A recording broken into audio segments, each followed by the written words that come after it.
Hello friends, welcome to my channel. Let's start friends. Fourth MCM बाबद ए video रे जानिबा। Fourth monthly cluster level 21 September रे हेबो।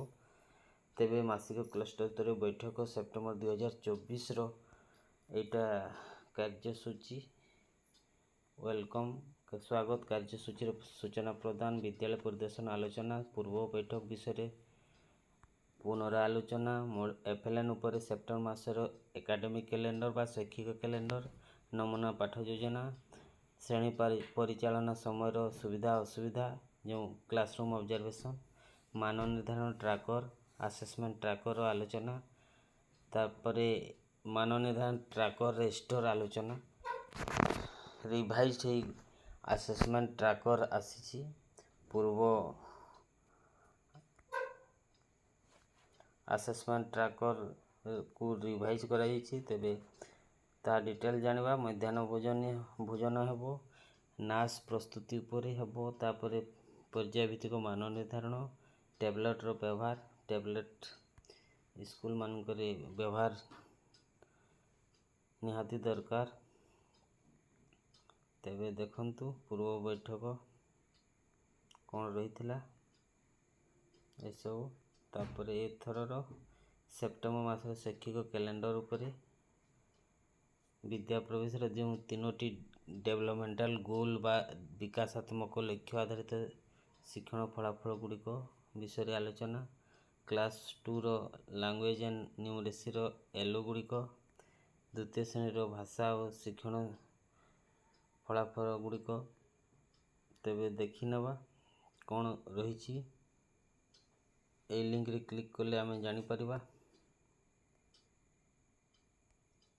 देखो सेप्टेम्बर एकेडमिक कैलेंडर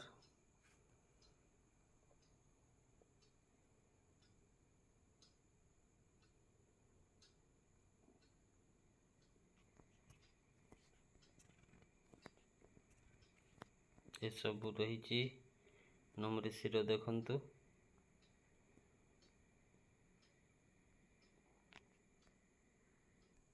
तापरे देखंतु एफएलएन नमूना पाठ योजना क्लास 3 क्लास 2 एंड 3 पई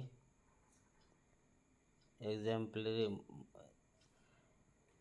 एकक श्रेणी और बहु श्रेणी व मोनोग्रेड एंड मल्टीग्रेड रो रही। देखंतु मोनोग्रेड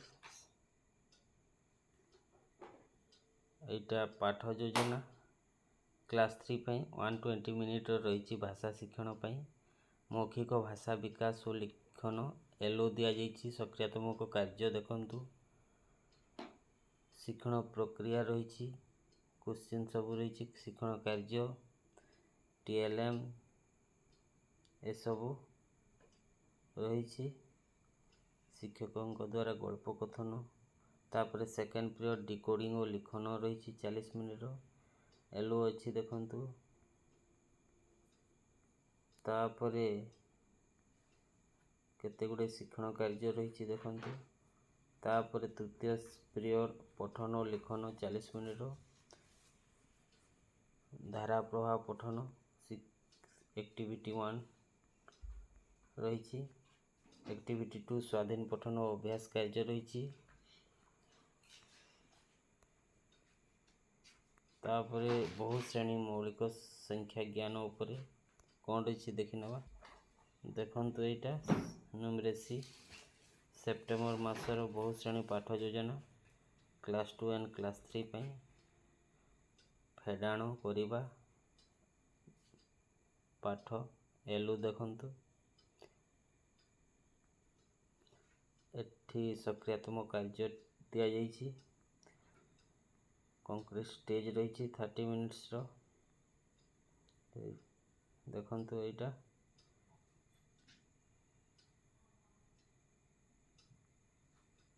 टीएलएम व्यवहार करा जाइछि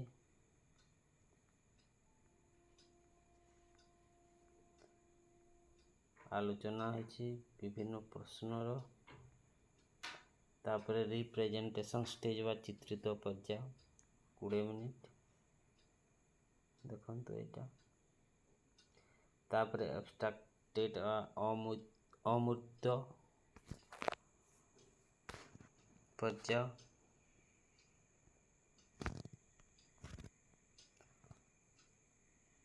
ତେବେ ଲିଙ୍କ ଗୁଡ଼ିକ ବ୍ୟବହାର କରି ଏସବୁ ପାଇପାରିବେ। ତାପରେ ଶ୍ରେଣୀ ପରିଚାଳନା ସମୟରେ ସୁବିଧା ଅସୁବିଧା, ପାଠ ଯୋଜନା କେଉଁ ଶିକ୍ଷଣ ଫଳାଫଳ ଆଧାରିତ ଥିଲା, ପାଠ ଯୋଜନାର ସୋପାନ ଗୁଡ଼ିକ କ'ଣ ଥିଲା, ଶ୍ରେଣୀ ପରିଚାଳନାରେ ସହାୟକ ଥିଲା କି, ଏସବୁ କ୍ୱେଶ୍ଚିନ୍ ସବୁ ରହିଛି।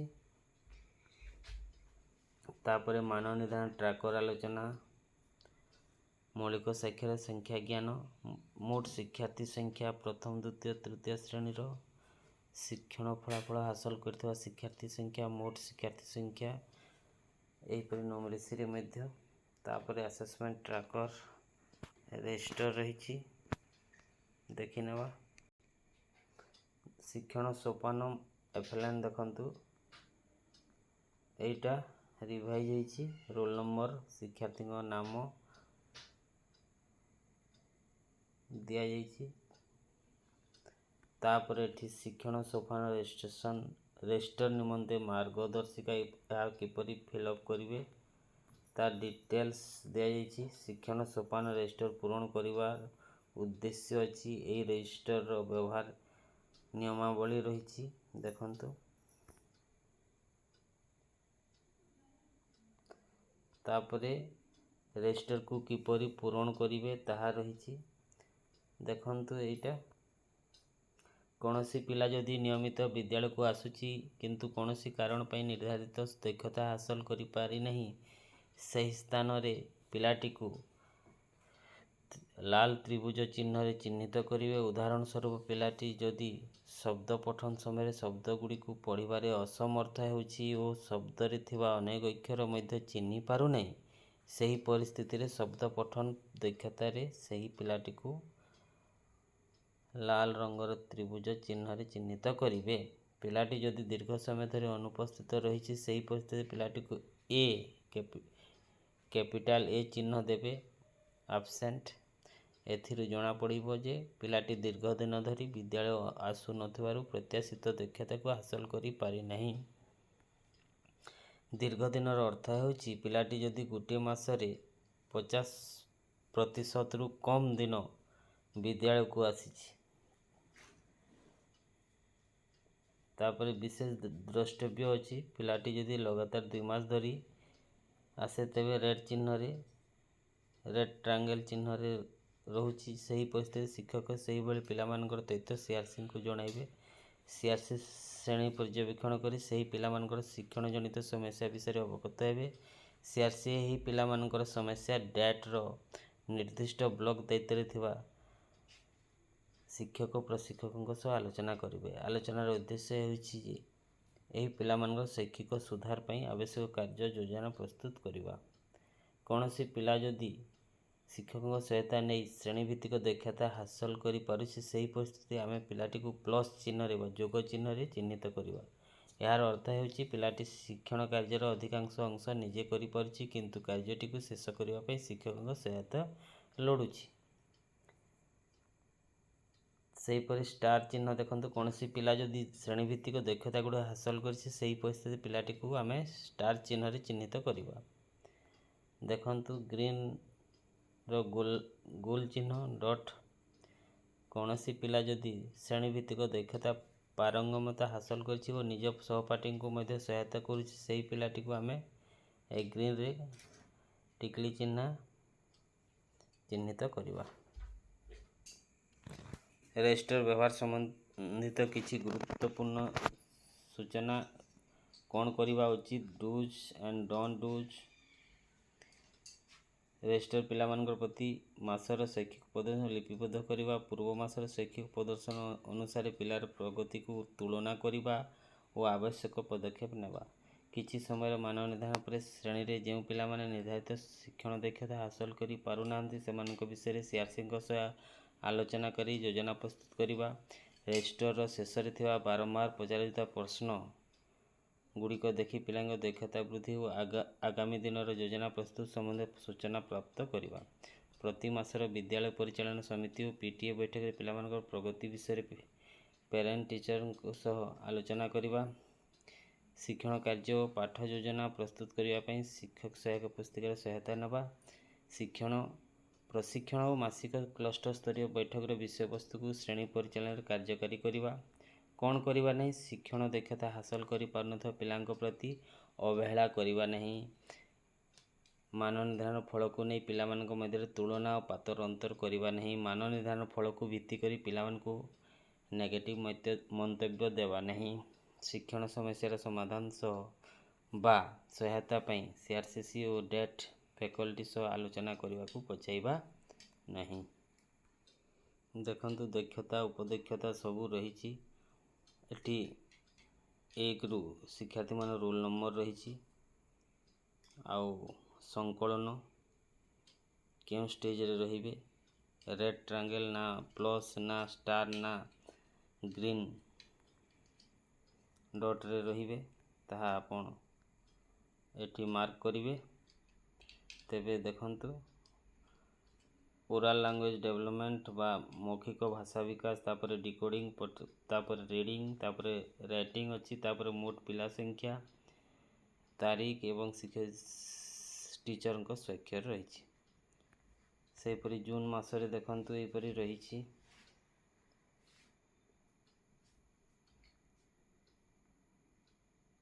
ଜୁଲାଇ ମାସରେ ଦେଖନ୍ତୁ ଜୁଲାଇ ମାସର ପୁଣି ନ୍ୟୁମେରେସି, ତାପରେ ଅଗଷ୍ଟ ମାସର,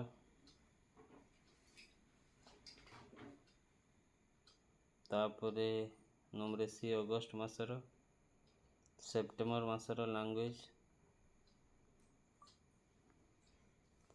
ଦେଖନ୍ତୁ। ତାପରେ ସେପ୍ଟେମ୍ବର ମାସରେ ମାନ ନିର୍ଦ୍ଧାରଣ ସମୀକ୍ଷା ଅଛି। ମାନ ନିର୍ଦ୍ଧାରଣ ସମ୍ବନ୍ଧିତ ଗୁରୁତ୍ୱପୂର୍ଣ୍ଣ ଦିଗଗୁଡ଼ିକ ଉପରେ ଏଠାରେ ଉଲ୍ଲେଖ କରାଯିବ। ଆଗାମୀ କାର୍ଯ୍ୟ ଯୋଜନା ଏଠାରେ ଉଲ୍ଲେଖ କରାଯିବ। ମାନ ନିର୍ଦ୍ଧାରଣ ଫଳାଫଳକୁ ଆଧାର କରି ପିଲାମାନଙ୍କ ଶୈକ୍ଷିକ ପ୍ରଗତି ନିମନ୍ତେ ଶିକ୍ଷକ ପ୍ରସ୍ତୁତ କରିଥିବା ଯୋଜନା ଗୁଡ଼ିକ ଏଠାରେ ଉଲ୍ଲେଖ କରାଯିବ। ଆଗାମୀ କାର୍ଯ୍ୟ ଯୋଜନା ଏପରି ଦେଖନ୍ତୁ teacher, CRCC and date faculty ମାନଙ୍କର ସିଗ୍ନେଚର ରହିଛି। ତାପରେ ସେପ୍ଟେମ୍ବରରେ କ'ଣ ରହିଛି ଦେଖନ୍ତୁ, ସେପ୍ଟେମ୍ବରରେ ନ୍ୟୁମେରେସିରେ, ତାପରେ ସେପ୍ଟେମ୍ବର ସଂକଳନ ଫର୍ଦ ରହିଛି।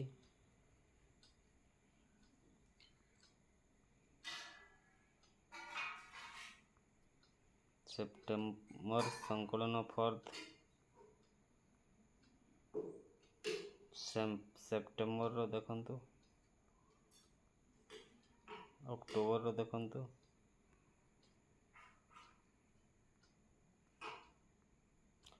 ଦକ୍ଷତା ଉପଦକ୍ଷତା ଦେଖନ୍ତୁ, ଅକ୍ଟୋବର, ଗଣିତର ଅକ୍ଟୋବର,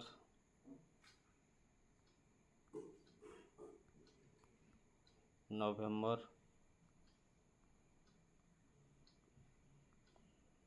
ତାପରେ ନଭେମ୍ବର ଏଠି ଦେଖନ୍ତୁ ପ୍ରାକ୍ ଗାଣିତିକ ଧାରଣା ଯେଉଁ 4ଟି ଷ୍ଟେପ୍ ଅଛି ତାହା ଅଛି ସଂଖ୍ୟା ପରିଚୟ, ତାପରେ ସଂଖ୍ୟା ଓ ସାଂଖ୍ୟିକ ପ୍ରକ୍ରିୟା ଏସବୁ ଅଛି।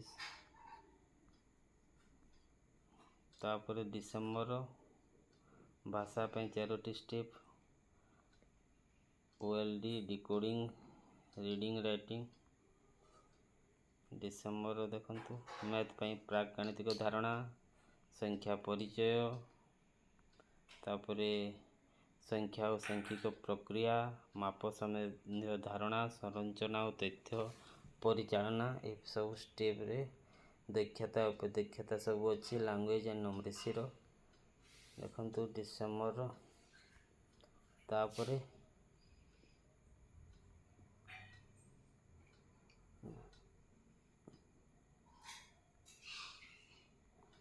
ଜାନୁଆରୀ ଦେଖନ୍ତୁ,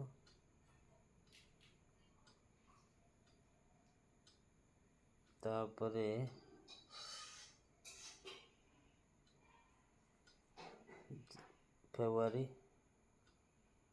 ଫେବୃଆରୀର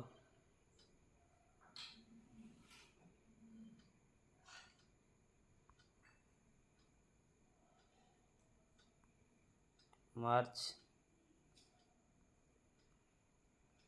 ଓକେ, ମାର୍ଚ୍ଚ ପରେ ବାରମ୍ବାର ପଚରାଯାଉଥିବା ପ୍ରଶ୍ନ FAQ। ଏଇଠି ଦେଖନ୍ତୁ, ଶ୍ରେଣୀ ଶିକ୍ଷଣ ସୋପାନ ରେଜିଷ୍ଟର ଆମେ କାହିଁକି ପୂରଣ କରିବା? ଶିକ୍ଷଣ କାର୍ଯ୍ୟ ଅନୁସାରେ ପିଲାମାନେ ହାସଲ କରିଥିବା ଦକ୍ଷତାକୁ ଜାଣିବା, ତଥ୍ୟକୁ ଲିପିବଦ୍ଧ କରି ରଖିବା ଓ ଆବଶ୍ୟକ ପଦକ୍ଷେପ ନେବା ପାଇଁ ଆମେ ଶିକ୍ଷଣ ସୋପାନ ରେଜିଷ୍ଟର ପୂରଣ କରିବା। ଶ୍ରେଣୀରେ ଯେଉଁ ପିଲାମାନେ ଦକ୍ଷତାଗୁଡ଼ିକ ହାସଲ କରି ପାରୁନାହାନ୍ତି ସେମାନଙ୍କୁ କିପରି ଚିହ୍ନଟ କରିବା?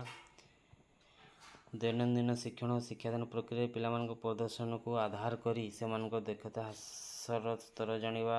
ତାପରେ ରେଜିଷ୍ଟରରେ ପ୍ଲସ୍ ଚିହ୍ନରେ ଥିବା ଛାତ୍ରଛାତ୍ରୀଙ୍କୁ ଶ୍ରେଣୀ ପ୍ରତ୍ୟାଶିତ ଫଳାଫଳ ହାସଲ କରିବା ପାଇଁ କେଉଁ ସବୁ ପଦକ୍ଷେପ ନେବା ଉଚିତ? ପାଠକୁ ପିଲାମାନଙ୍କର ପୂର୍ବ ଜ୍ଞାନ ସହ ଯୋଡ଼ିବେ। ଶିକ୍ଷଣ ଶିକ୍ଷାଦାନ ସମୟରେ ପିଲାମାନଙ୍କ ଭାଷାକୁ ବ୍ୟବହାର କରିବା ପାଇଁ ସୁଯୋଗ ସୃଷ୍ଟି କରିବେ। ଶିକ୍ଷଣ କାର୍ଯ୍ୟକୁ ଛୋଟ ଛୋଟ ଅଂଶରେ ପରିଣତ କରିବେ। କାର୍ଯ୍ୟକୁ କରି ଦେଖାଇବେ। ଆକର୍ଷଣୀୟ ଶିକ୍ଷଣ ସାମଗ୍ରୀ ସ୍ଥୂଳ ବସ୍ତୁର ବ୍ୟବହାର କରିବେ। GK କିଟ୍ର ବ୍ୟବହାର କରିବେ। ଏସବୁ ରହିଛି ଦେଖନ୍ତୁ।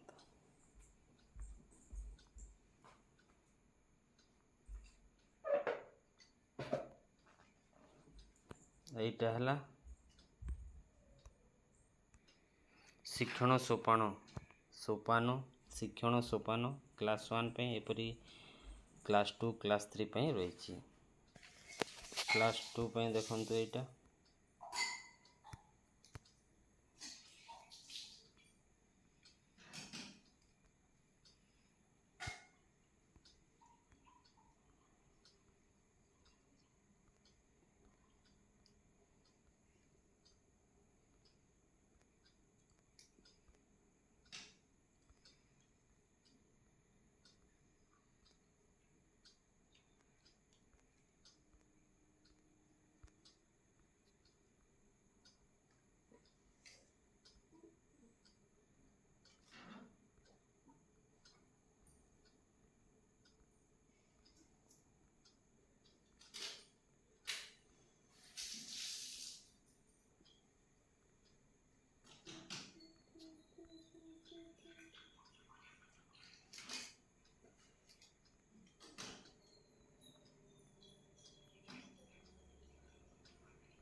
କ୍ଲାସ୍ 2ର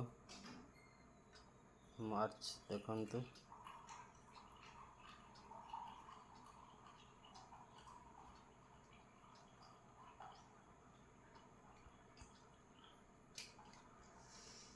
ତାପରେ କ୍ଲାସ୍ 3ରେ ଦେଖି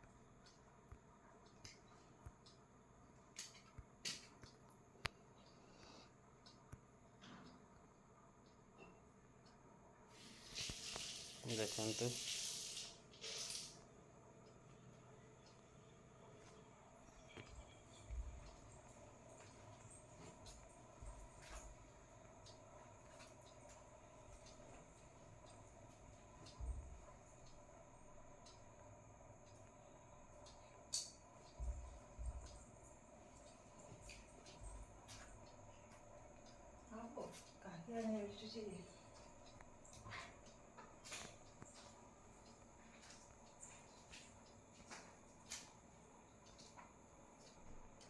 ଦେଖନ୍ତୁ ସେପ୍ଟେମ୍ବର କ୍ଲାସ୍ 3 ଦକ୍ଷତା ଉପଦକ୍ଷତା ଲାଙ୍ଗୁଏଜ୍ ନ୍ୟୁମେରେସିର ଅକ୍ଟୋବର ଦେଖନ୍ତୁ,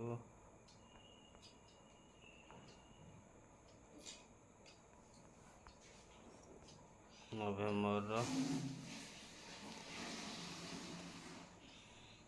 ଡିସେମ୍ବର ଆସିଯିବ, ନଭେମ୍ବର, ଏଇଟା ନଭେମ୍ବର, ତାପରେ ଏଇଟା ଡିସେମ୍ବର ଆସିଗଲା, ଡିସେମ୍ବର, ଡିସେମ୍ବର ପରେ ଦେଖନ୍ତୁ ଡିସେମ୍ବର, ଡିସେମ୍ବର, ଡିସେମ୍ବର, ଏଇଟା ଡିସେମ୍ବର, ଡିସେମ୍ବର, ଏଇଟା ଜାନୁଆରୀ, ଜାନୁଆରୀ ପରେ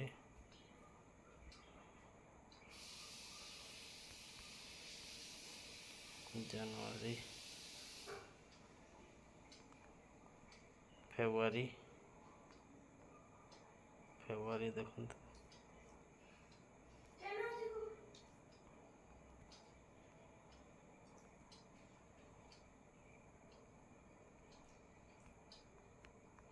ଫେବୃଆରୀ, ଫେବୃଆରୀ,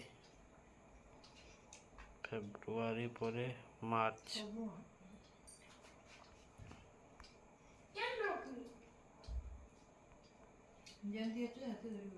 ମାର୍ଚ୍ଚ, ଏଇଟା କ୍ଲାସ୍ 3 ପାଇଁ। ତାପରେ ଶିକ୍ଷଣ ସୋପାନ ମାର୍ଗଦର୍ଶିକା ଦେଖନ୍ତୁ ଏଇଟା। Thank you friends, please subscribe my channel and press the bell icon. See you again soon.